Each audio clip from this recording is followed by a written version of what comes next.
Hello दोस्तों, हम लोगों ने पिछले एक एपिसोड में हम लोगों ने महासागरीय परिसंचरण के बारे में जाना था, जिसमें हम लोगों ने समुद्र में चलने वाली तरंगों के बारे में बात की थी, जिसमें हम लोगों ने सुनामी के बारे में बात की थी, है ना। उसके अलावा हम लोगों ने ज्वार भाटा के बारे में बात की थी, ठीक है, लहरों के बारे में बात की थी। फिर आज हम बात करेंगे महासागरीय जलधाराओं के बारे में। तो महासागरीय जलधाराएं क्या होती है? महासागरीय जलधाराएं किसको कहा जाता है? तो महासागर जैसे नदी स्थलीय भूभाग होता है, उस पर नदियां अपना परिसंचरण करती हैं।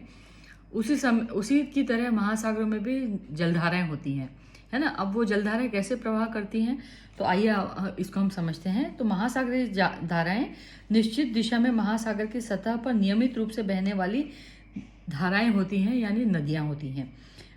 महासागरीय जलधाराएं गर्म या ठंडी हो सकती हैं। सामान्यतः गर्म महासागरीय धाराएं जो हैं वो भूकंप रेखा के निकट उत्पन्न होती हैं और ध्रुवों की ओर चलती हैं। मतलब भूमध्य रेखा से ये ध्रुवों की तरफ चलेगी। मतलब भूमध्य रेखा बीच में है, बीच से ऊपर की तरफ बहेंगी। जबकि ठंडी जलधाराएं जो हैं, जैसे लेब्राडोर ठंडी जलधारा हुई, तो वो ध्रुवों से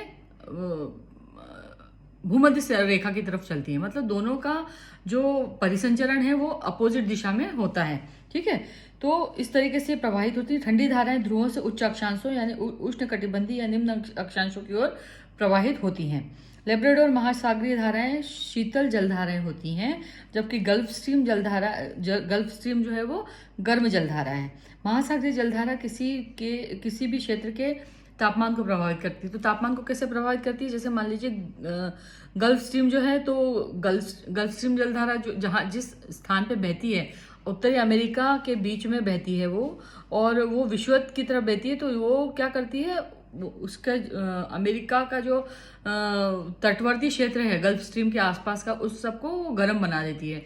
गर्म और ठंडी जलधाराएं जहाँ मिलती है वहां पर कोहरा उत्पन्न होता है। और कोहरा जहाँ उत्पन्न होता है वहां पर मछली पकड़ने के लिए सबसे बेस्ट जगह मानी जाती है उसको, जहाँ पर ठंडी और गर्म जलधाराएं मिलती हैं। और लेब्राडोर जलधारा जहाँ पे वो उत्तरी अलास्का की तरफ से चलती है, तो वो कैलिफोर्निया की जलधारा जो है वो ठंडी जलधारा है। या इस तरफ से लेब्राडोर जो जलधारा है वो भी अलास्का के इस तरफ से, मतलब कनाडा की इस तरफ से चलती है, तो वहां पर ठंडी जलधारा है।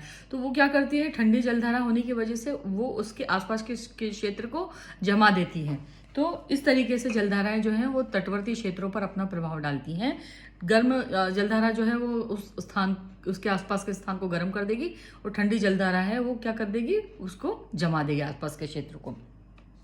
जिस स्थान पर गर्म और शीत जलधाराएं मिलती हैं, वह स्थान विश्व में सर्वोत्तम मत्स्य पालन के लिए श्रेष्ठ माने जाते हैं।